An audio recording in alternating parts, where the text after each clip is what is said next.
Hey, it's a beautiful day out. We thought it'd be perfect to go out for a ride. So Tom, where are we headed? I looked on the map and I said, let's go to a town with an interesting name. And the name I came up with was Money Creek. So we are going to go to Money Creek, Minnesota. Should be some nice windy roads and some fun curves to drive. So let's get going. I think we'll have fun.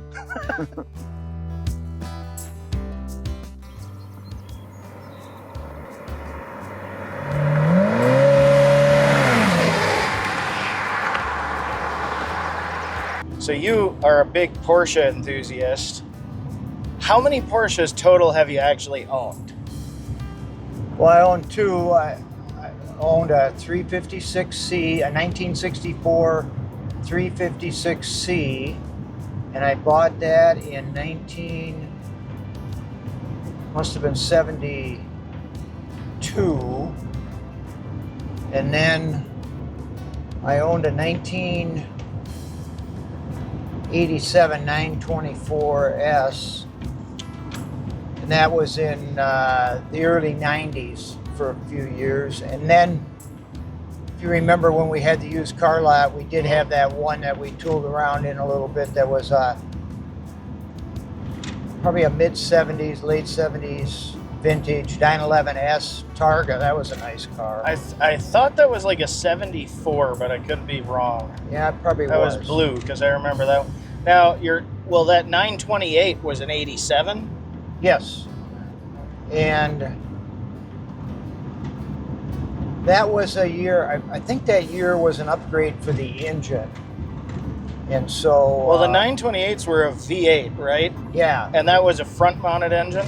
Yeah, with the transaxle in the back. And the transaxle was actually a Mercedes transmission. Oh, really? Yeah. So I was lucky on that car because I got to take that car, I think 3 times I got to drive it out west into the west coast from Minnesota. So that was a nice car for a trip. It's a 2002 Skins. It's a BMW pay dirt. Yeah. Worth some money. That one right there, I had one of those. That's a 1600. I had one of those. That beige Yeah, that one. beige one. Let's see if I can zoom in on that. The one's 10 grand for it.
No, the 928. Now that was the car that Pacino drove as Scarface.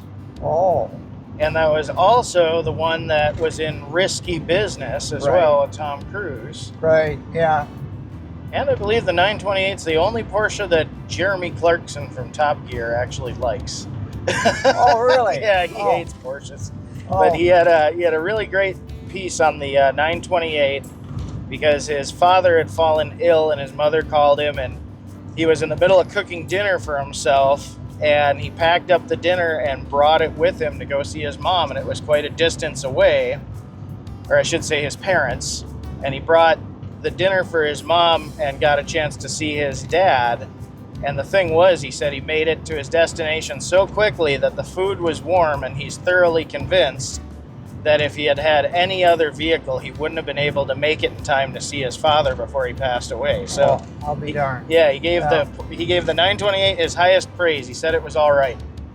Well, the 64 356C, they didn't have a lot of power, but the thing was, it was the first year they had disc brakes all the way around. Oh, really? And man, would that thing stop. I would take my friends out and say, watch this, and we hit a stop from 70 miles an hour, and it was just unbelievable how it stopped compared to other cars of that era. Well, and that would have been before ABS, too. Oh, yeah, for sure, yeah.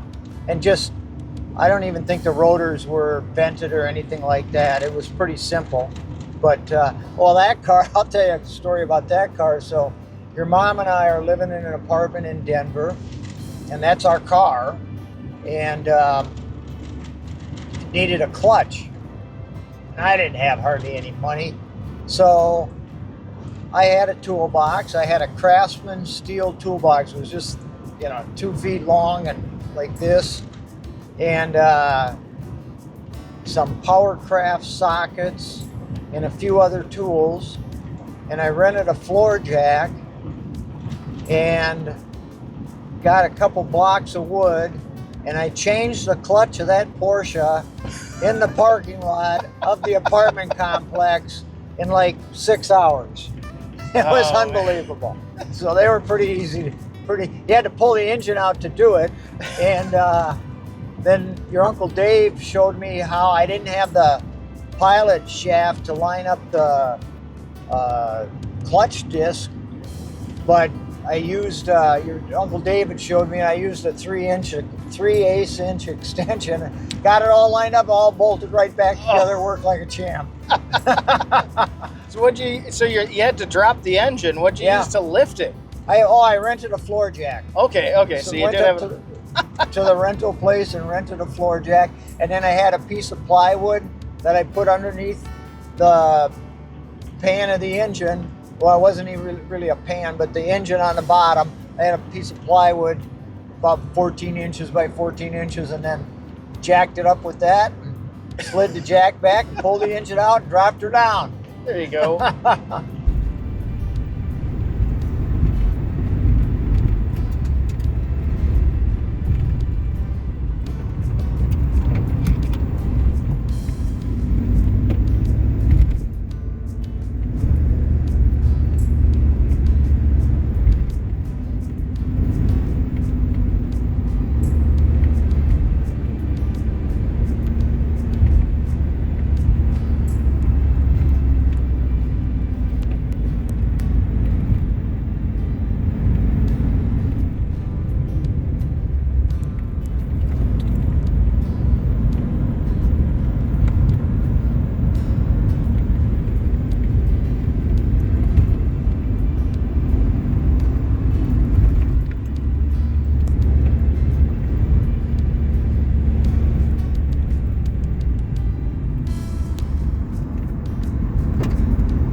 Okay, so of the Porsches that you've owned, which one do you think you traveled the fastest in, like peak speed?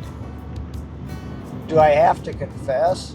I mean, you don't have to say what speed necessarily. It was by far the 928. I was in the Texas Panhandle one morning at 5:30 in the morning, and it was light out, and nobody was there, and it was flat and straight. And the 928 would go as fast as they said it would go.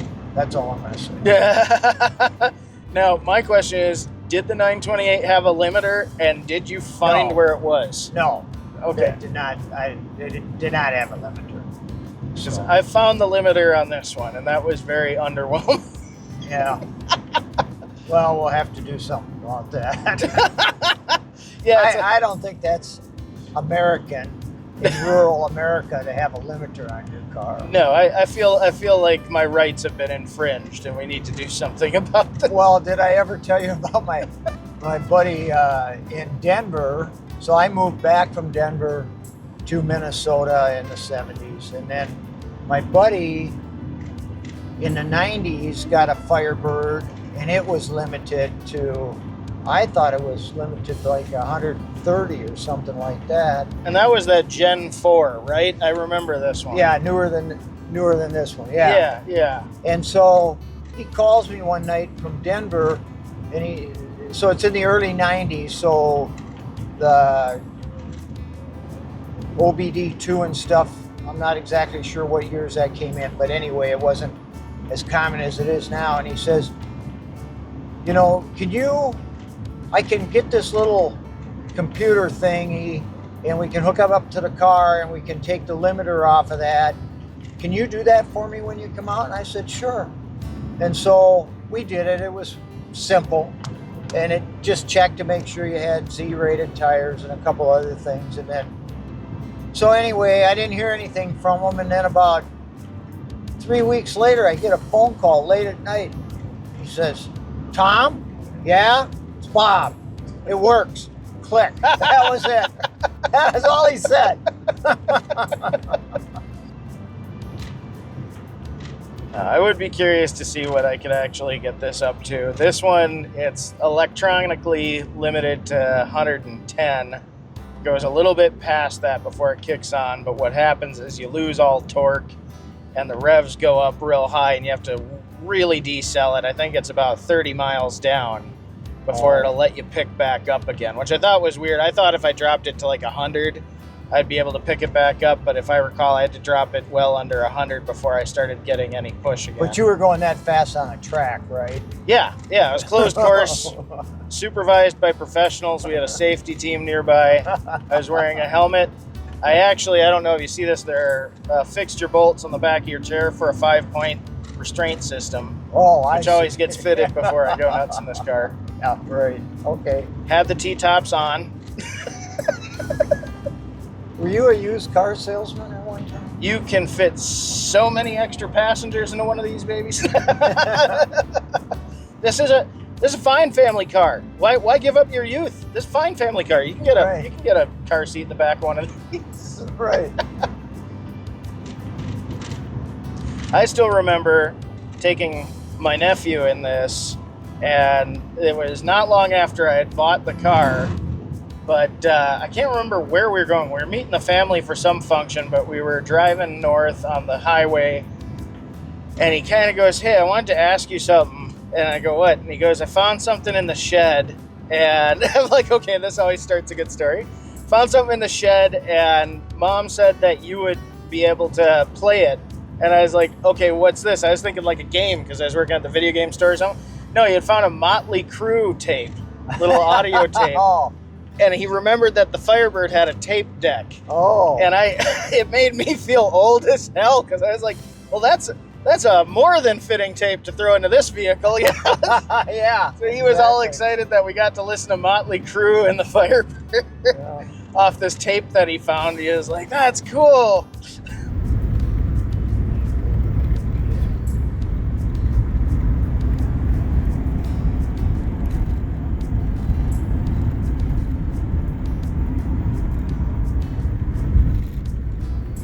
Well, that car lot, we had some interesting ones in that showroom near the end because we had the MG BGT, right? Which I can't remember if that was a 70s or late 60s, but that was an older one. That one, I remember that was the first car that I operated that was that had a choke, like a little choke plunger right on the dash for starting that.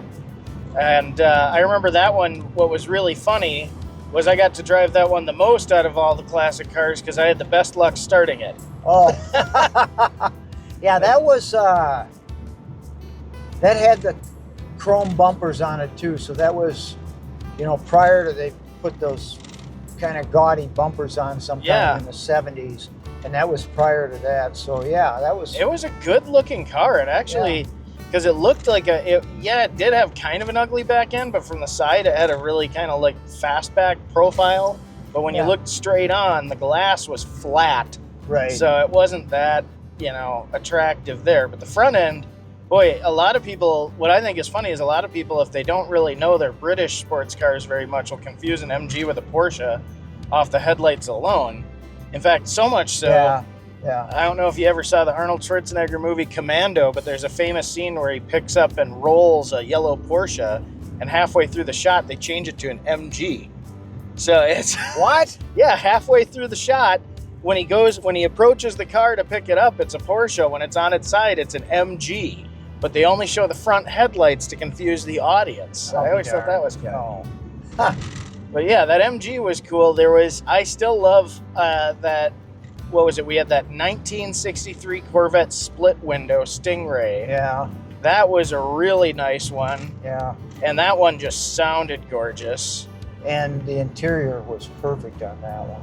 And then there was a red, I'm trying to remember now, was that a Malibu or an Impala that you had? I thought you had a red Impala. Now that one, if I recall correctly, was also it was either a manual that was turned into an automatic or vice versa. But I remember it had a different transmission drop in it. That's right. It was a manual that was turned into an automatic because it still had the clutch pedal in place, but the clutch pedal was stuck to the floor. That was that one. Or was that gray? It was white. Was it white? Okay. I think it was. I think the one you're talking about is white. That was had a 396. I was selling that for somebody. It did have the 390. It was a Super Sport with a 396 in it. Yeah. Yep. Yeah, I was selling that for one of the local mechanics, and that car, originally the body came out of Denver, and it literally was a little old lady's car. Oh.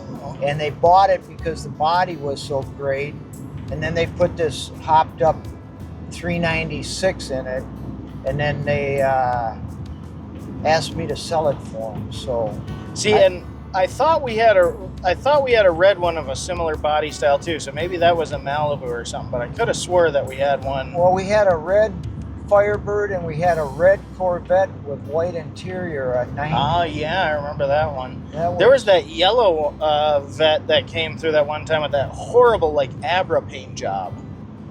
I didn't think it was so horrible. You thought it was horrible. Oh God, it was terrible. It was the orange peeling was god awful. They did like no prep. It didn't make any difference because my friend bought it and he wanted a yellow Corvette. It didn't even hit the lot before it sold. I know. I detailed it. Who cares about the paint job if you sell them before you get them there? I still remember detailing it going, what the hell happened to this paint? You said, I think it was an Abra job. But yeah, you sold it before it even got the stickers on it. Right, it needed a little wet sanding and rubbing. It'd be fine.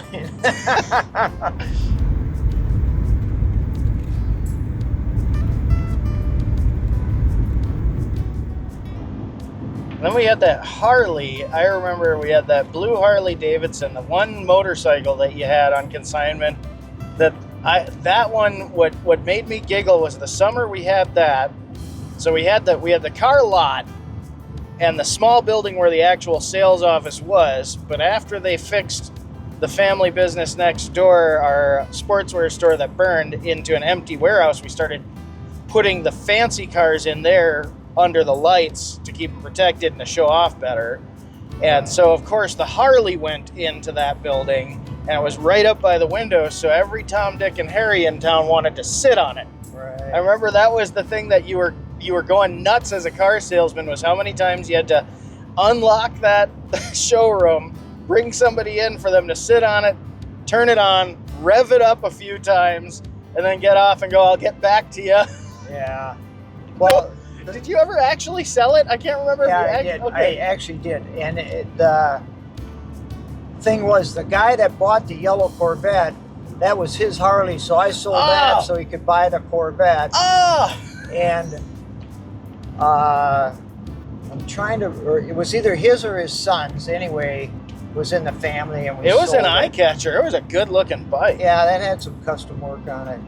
And I liked the grips. The grips were really nice. Yeah, I remember that specifically. And then you had there were some older ones too, like real old antique cars that you had in there on consignment. You didn't have a Model T, but you had something that was a close vintage, but I can't remember what that was. Dodge something that would have been the equivalent of what Dodge was making when Ford was making Model A's. And I can't even remember if it was a 20s or, I'm not that familiar with those older cars, but yeah, I was selling that, and the poor guy was sick with terminal cancer, so I was selling that for him, and that was the story on that one. Yeah, that had cable brakes on it. They weren't even hydraulic. Oh, really? Yeah, so to adjust the brakes, you had to adjust the cables underneath. Yeah. I remember that was one where, even as a detailer, that was, nope, hands off, doesn't need detailing, don't wax it, don't touch it. Yeah, exactly. Don't want to risk anything on that paint. Right. Well, the interior on that one was pretty nice, if I remember correctly, and it was original. And then you don't want to vacuum it or stretch it or anything, you know. Oh, God, yeah. Leave it.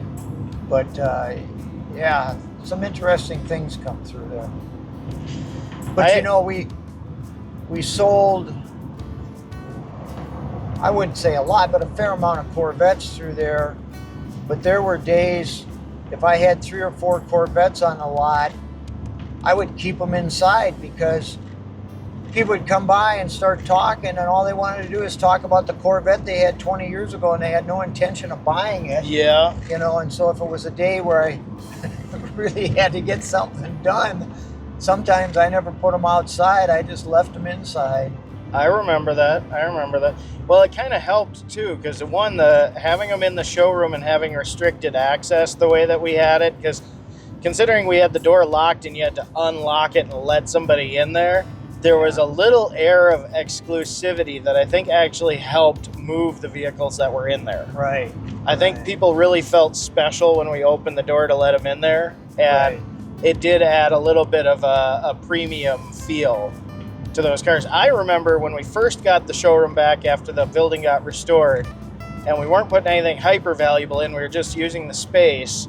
That was where I was doing any fancy waxing of the vehicles because the light was so good. Yeah, we had color-corrected lights in there, and they looked brand new. Well, the one that I remember that always sticks out was a late 90s Pontiac Grand Am. And it had some scratches on it, but I remember when we got it, it was really faded, and you had me spend a day on it, just a whole day waxing it by hand. And I remember as a teenager, I was like sitting here going, this seems awfully gratuitous on this particular car. But I mean, I got nitty gritty on it, toothbrush in every crevice, everything like that, got it clean. And it probably didn't shine like that brand new, but it did not last a day on the lot after that detailing before it. So, I mean, and the people who bought it were so happy. Yeah. I remember that we didn't even get it. In fact, I didn't even get all the stickers on that one. I was stickering it when you showed it to somebody, and I remember I was putting the little stuff on it that said like low mileage or whatever. You said, just hold off on that for a minute. And they bought it, and I had to peel the one sticker I put on it off. Right.